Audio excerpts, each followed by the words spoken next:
Hi, my name is Trevor and welcome to this video about reinforcements in GeoStudio 3D. In a previous video, I used the body array tool to create a line collection.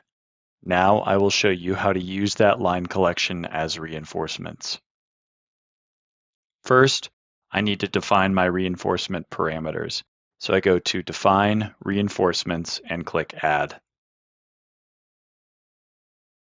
I rename my reinforcement to Anchor. I will keep this reinforcement as an anchor, but we have several different types of reinforcements available. I will change the pull-out resistance to 300 kPa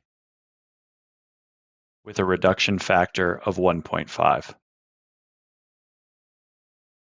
I'll change the tensile capacity to 2000 kilonewtons with a reduction factor of 2. I will keep the shear force at 0 kilonewtons. I will keep the factor of safety dependent as no, and the force distribution as distributed. I will change the bond length to 3 meters, keep the bond diameter at 0.318 meters, and keep face anchorage as yes. Now I click Close. Now that I have defined my reinforcement parameters, I can assign the reinforcement to the line collection.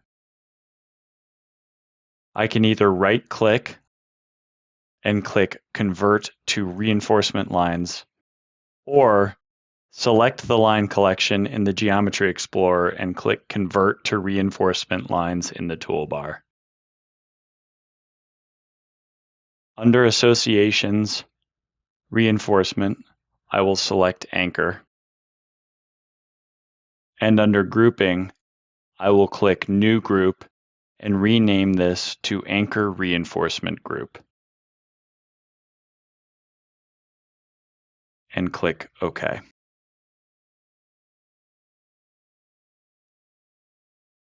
Now you can see the reinforcements in the slope here. We have the anchor reinforcement under Reinforcements in the Geometry Explorer. And you can see all the lines it is assigned to. I can double-click on this to select all of them. We also have Anchor Reinforcement Group under Reinforcement Lines since I grouped it. And I can double-click here as well to select all of them. Thank you for watching today, and I hope you enjoyed the video.